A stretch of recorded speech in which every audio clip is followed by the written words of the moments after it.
നമുക്ക് കിരണിന്റെയും കല്യാണിയുടെയും ഇന്നത്തെ നല്ലൊരു കഥ കേട്ടാലോ? അതിനു മുമ്പ് ഒരു കാര്യം പറഞ്ഞോട്ടെ, വീഡിയോ ഇഷ്ടപ്പെടുവാണെങ്കിൽ ഒന്ന് ഹൈപ്പ് ചെയ്യാൻ മറക്കരുത് കേട്ടോ. അങ്ങനെ ഇന്നത്തെ കഥയില് കിരണും രതീഷും കൂടെ ഹോസ്പിറ്റലിലേക്ക് വരുവാണ്. ആ സമയം കാദംബരി ചോദിച്ചു, നിങ്ങൾ എത്തിയോ? ആ ദുഷ്ടനെ കണ്ടോ, രാഹുലിനെ കണ്ടോ എന്ന് ചോദിച്ചു. അത് കേട്ടിഞ്ഞപ്പോ രതീഷ് പറഞ്ഞു, അവനെ കാണുക മാത്രമല്ല കൊടും കാട്ടിക്കൊണ്ട് തള്ളിയെന്ന് പറഞ്ഞു. കിരൺ പറഞ്ഞു, ഇനിയിപ്പൊ അവനുണ്ടാകാൻ പോകുന്ന ഗതി, അവനെ അവിടെ ഇട്ട് മൃഗങ്ങൾ കടിച്ചു കീറുമെന്ന് പറഞ്ഞു. അത് കേട്ടുകഴിഞ്ഞപ്പം കാദംബരി ചോദിച്ചു, അല്ല ഗംഗാപ്രസാദിനുണ്ടായ ഗതിയായിരിക്കോ ഇനി ഒരിക്കൽ അവൻ എങ്ങോട്ടേക്ക് തിരികെ വരുമോ എന്ന് ചോദിച്ചു. ഒരിക്കലുമില്ല, അവൻ ഇനി ഇങ്ങോട്ടേക്ക് തിരികെ വരാൻ പോകുന്നില്ല കാദംബരി. കാരണം വേലുമൊക്കെ അവനോട്ടുള്ള പണി കൊടുക്കുമെന്നുള്ള കാര്യം ഉറപ്പാ. മുമ്പ് ഗംഗാപ്രസാദിനെ കൊണ്ടിട്ട സ്ഥലത്തൊന്നും അല്ല അവനെ ഇട്ടിരിക്കുന്നത്. അതിനേക്കാളും വലിയൊരു കൊടും കാട്ടിനുള്ള കൊണ്ടിട്ടിരിക്കുന്നത്. പകൽ സമയത്ത് പോലും ചെന്നായകളും കുറുനരികളും വരുന്ന സ്ഥലമാ. അതുകൊണ്ട് അവനെ കടിച്ചു കീറിക്കോളും. അവനിനി ജീവനോടെ തിരികെ വരാൻ പറ്റില്ല എന്ന് പറഞ്ഞു.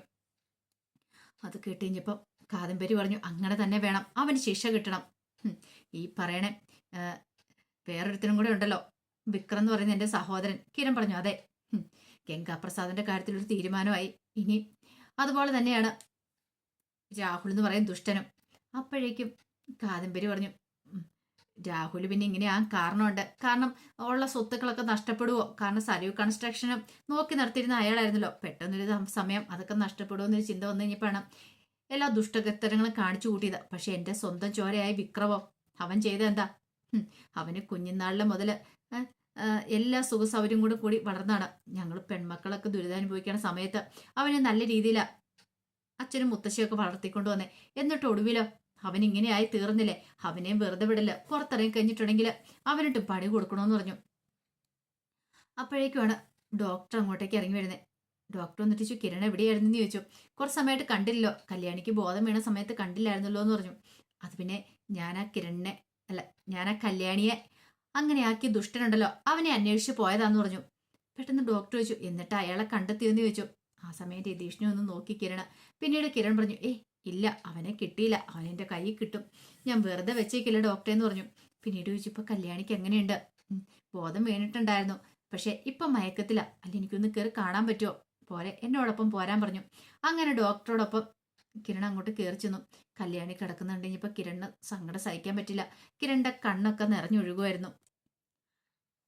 പിന്നീട് കുറച്ച് സമയം കഴിഞ്ഞ് കഴിഞ്ഞപ്പോ താര സരയുവിന്റെ അടുത്തേക്ക് വന്നു. എന്നിട്ട് ചോദിച്ചു, മോളെ, കല്യാണി ഇങ്ങനെ ആക്കിയത് മോളുടെ അച്ഛനായിരിക്കുമോ എന്ന് ചോദിച്ചു. ഇത് എത്രാമത്തെ തവണ അമ്മ ചോദിക്കുന്നേ? ഞാൻ പറഞ്ഞല്ലോ എനിക്കറിയില്ലാന്ന്. ഇനിയിപ്പൊ എന്റെ അച്ഛൻ അങ്ങനെ ചെയ്തിട്ടുണ്ടെങ്കിൽ അതെനിക്ക് വേണ്ടിയിട്ടാ, എനിക്കൊരു നല്ല ജീവിതം കിട്ടാൻ വേണ്ടിയിട്ടാ. ഞാൻ കിരണിനെ അത്രമാത്രം ആഗ്രഹിക്കുന്നുണ്ട്. കല്യാണി തീരണമെന്ന് എന്റെ ആഗ്രഹം. പക്ഷെ അവൾക്ക് ബോധം വീണിട്ടില്ലെന്നുള്ളൂ. അവൾ റിക്കവറായി വന്നോണ്ടിരിക്കുക. എത്രയും പെട്ടെന്ന് മരിച്ചാൽ മതിയായിരുന്നു അവള്. മോൾ അങ്ങനൊന്നും പറയരുതെന്നോ? അമ്മയ്ക്ക് അവളോട് അല്ലെങ്കിൽ ഇച്ചിരി സെന്റിമെന്റ്സ് കൂടുതലുണ്ട്. അമ്മ എന്നോടൊപ്പം അല്ലേ കഴിയണേ. ഇനിയിപ്പൊ അവളെയാ വേണമെന്ന് അമ്മയ്ക്ക് ചിന്തയുണ്ടെങ്കിൽ ഒരു കാര്യം ചെയ്യാം, എന്നെ അങ്ങോട്ട് മറന്നേക്കുന്ന അമ്മയ്ക്ക് നല്ലത്. അറിയാലോ, കിരണിനോടൊപ്പം എനിക്ക് ഒന്നിക്കാൻ പറ്റില്ലെങ്കിൽ പിന്നെ ഞാൻ ജീവനോടെ ഇരിക്കില്ല, എന്റെ ജീവിതം തന്നെ അങ്ങോട്ട് തീർക്കുമെന്ന് പറഞ്ഞു. ഒരു കാലത്ത് എന്റെ നിന്ന് തട്ടിയെടുത്തോണ്ട് പോയതാ കല്യാണി. അവനെ എനിക്ക് കിട്ടിയാൽ മതിയാവുള്ളൂ. അമ്മ ഒരു കാര്യം ചെയ്യുക, നാളെ പോയി ഭഗവാനോട് പ്രാർത്ഥിക്കുക, ആ കല്യാണി തട്ടിപ്പോവാനായിട്ട്, കിരൺ എന്റെ ജീവിതത്തിലേക്ക് വരാനായിട്ട്. അങ്ങനെ അമ്മയ്ക്ക് ചെയ്യാൻ പറ്റുമെന്ന് ചോദിച്ചു. അപ്പോഴേക്കും താര പറഞ്ഞു, ഇല്ല മോളെ, എന്നെ കൊണ്ട് അത് പറ്റില്ല എന്ന് പറഞ്ഞു. എനിക്കൊരു ഉപകാരം ചെയ്യണം, ദൈവത്തെ ഓർത്ത് ഈ കാര്യങ്ങളൊന്നും ആരോടും പറയാതിരിക്കണം. അത്രയെങ്കിലും ഒരു ഉപകാരം എനിക്ക് ചെയ്തുകൂടെ? അമ്മയാന്നും പറഞ്ഞിരിക്കുന്നു, മകളുടെ ഇഷ്ടാനിഷ്ടങ്ങൾ പോലും അറിയില്ല. അതും പറഞ്ഞുകൊണ്ട് സരയു ദേഷ്യപ്പെട്ട് അങ്ങോട്ട് കയറിപ്പോയി. സരയു കയറിപ്പോയി കഴിഞ്ഞപ്പം താരയ്ക്ക് ഭയങ്കര വിഷമമായി. കാരണം ഇവളിങ്ങനെയൊന്നും ഒരിക്കലും ചെയ്യാൻ പാടില്ലായിരുന്നു എന്നൊരു ചിന്തയൊക്കെയായിരുന്നു താരയുടെ മനസ്സിൽ. ഇതേ സമയത്ത് രാഹുല് പേടിച്ചു പറിച്ച് കിടക്കുകയാണ്. കുറച്ച് കഴിഞ്ഞപ്പോഴത്തേനും ഒരു നല്ല ഉഗ്ര വേഷമുള്ള സർപ്പം പത്തി വിടത്തിക്കൊണ്ട് ഇങ്ങോട്ട് വരുന്നേ. അത് കണ്ടു കഴിഞ്ഞപ്പോഴത്തേനും രാഹുലിന്റെ കിളി വാരിപ്പോയി. വായിക്കാത്ത തുണി കൈയും കാലും ബന്ധിച്ചിരിക്കുന്നു. ഒന്ന് എഴുന്നേറ്റ് ഓടാൻ പോലും പറ്റാത്തൊരു സ്ഥിതിയിലായിരുന്നു. ഇതേ സമയത്ത് രതീഷും കാദംബരിയും കൂടെ വീട്ടിലേക്ക് ചെല്ലുന്നേ. അപ്പോഴേക്കും പ്രകാശന് ആകെപ്പാടെ ടെൻഷനിലിരിക്കുമായിരുന്നു. പ്രകാശനോട് കഴിക്കാൻ വരാൻ പറഞ്ഞിട്ട് പ്രകാശൻ കാർത്തിയോട് പറഞ്ഞു, എനിക്ക് വേണ്ട മോളെ, എൻ്റെ മോൾ അങ്ങനെ അവിടെ കല്യാണി മോൾ അവിടെ കിടക്കുമ്പോൾ ഞാൻ എങ്ങനെ ആഹാരം കഴിക്കണം എന്നൊക്കെ ചോദിച്ചു. ആ ദുഷ്ടൻ രാഹുലിന്റെ കൈ കിട്ടിയിട്ടുണ്ട്, അവനെ തീർത്ത് കളയണം. ആ സമയത്താണ് കാദംബരിയുടെയൊക്കെ വരവ്. അവരെ കണ്ടു കഴിഞ്ഞപ്പോഴത്തേനും കാർത്തി ചോദിച്ചു, അല്ല രതീഷ് ഇത് എവിടെയായിരുന്നു? ഞങ്ങൾ ഹോസ്പിറ്റലിൽ വന്നപ്പോൾ കണ്ടില്ലോ എന്ന് പറഞ്ഞു. അത് ആ രാഹുലിനെ തേടി പോയതായിരുന്നു പറഞ്ഞു. അല്ല, കിരണ്ണൻ കണ്ടില്ല, രണ്ടുപേരും ഇല്ലായിരുന്നല്ലോ, എന്നിട്ട് അവനെ കിട്ടിയോന്ന് ചോദിച്ചു. ഇനി അവന് ജീവനോടെ വരത്തില്ല എന്ന് പറഞ്ഞു. അത് കേട്ട് കഴിഞ്ഞ് പ്രകാശൻ ചോദിച്ചു, എന്താ മോനെ നീ പറഞ്ഞെന്ന് ചോദിച്ചു. അവനെ കൈയും കാലും ബന്ധിച്ച് കോടും കാട്ടിക്കൊണ്ടേ തള്ളിയിട്ടുണ്ടെന്ന് പറഞ്ഞു. ഇനി അവൻ ജീവനോടെ വരത്തില്ല. അത് കേട്ടുകഴിഞ്ഞപ്പോൾ ലക്ഷ്മിയമ്മ പറഞ്ഞു, മോനെ സൂക്ഷിക്കണം. ഒരു പക്ഷേങ്കില് അവന് ജീവിതത്തിലേക്ക് ചിലപ്പോൾ മടങ്ങി വന്നെന്നിരിക്കും. ഗംഗാപ്രസാദിന്റെ കാര്യം അറിയാലോ, ഇതുപോലെ കൊണ്ടേ തള്ളിയതാ. അങ്ങനെയൊന്നും ഉണ്ടാകത്തില്ലമ്മേ, ഇത് വേല് നോക്കിയോളും കാര്യങ്ങളൊക്കെ. പകൽ സമയത്ത് പോലും കുറുനരികൾ വരുന്ന കാടാ, അതുകൊണ്ട് അവന് ജീവിതത്തിലേക്ക് മടങ്ങി വരാൻ പറ്റില്ല എന്ന് പറഞ്ഞു. പ്രകാശം പറഞ്ഞു, അങ്ങനെയാണെങ്കിൽ അവൻ അവിടെ കിടന്ന് മരിക്കണം, ഇഞ്ചിഞ്ചായിട്ട് മരിക്കണം. ഒരു കാരണവശാലും അവൻ ജീവനോടെ വരല്ല. ഇല്ലെങ്കിൽ വന്നിട്ടുണ്ടെ അവനെ ഞാൻ ഇനി കൊന്നു കളയത്തുള്ളൂ.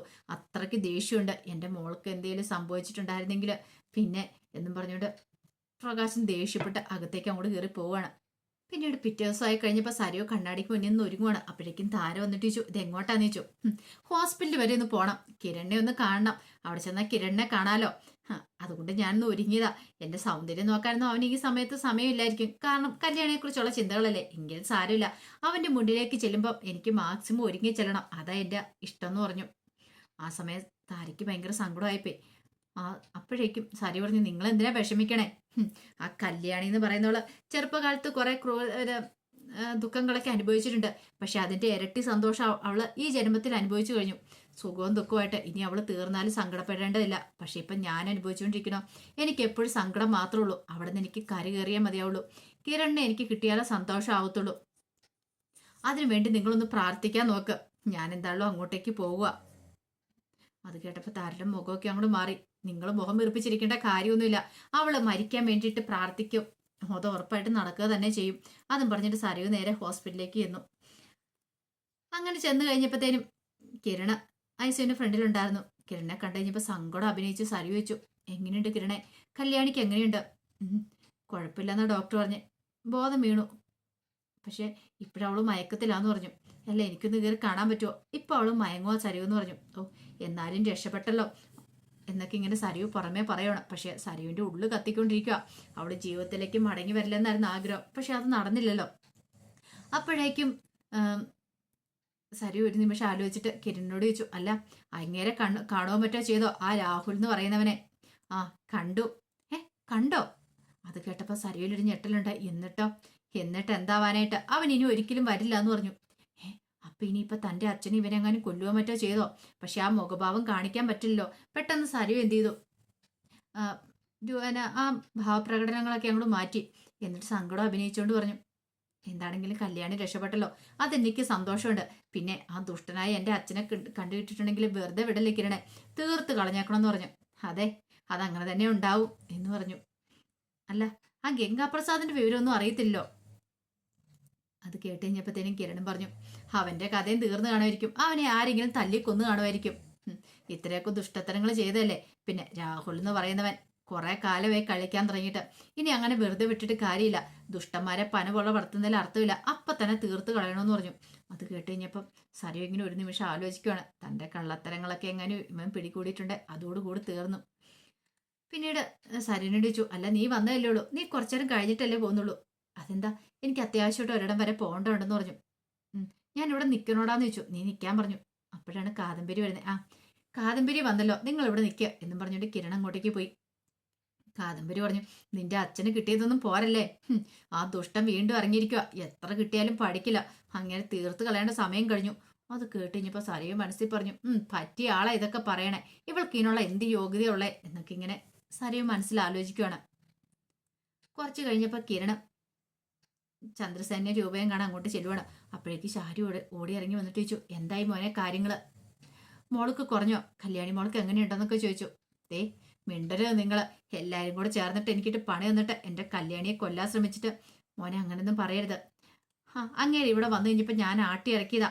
പോരാത്തന് രൂപ ചൂടോളം ഒഴിച്ചു വിട്ടതാ. വേണ്ട എന്റെ മുന്നിൽ അഭിനയം വേണ്ടെന്ന് പറഞ്ഞു. അതെന്താ മോനെ അങ്ങനെ പറയണേ? ഞങ്ങളെ നോക്കുന്ന നീയല്ലേ, അപ്പം നിനക്കും നിന്റെ ഭാര്യയ്ക്കും നന്മ വരാനല്ലേ ഞാൻ ആഗ്രഹിക്കുള്ളൂ എന്ന് പറഞ്ഞു.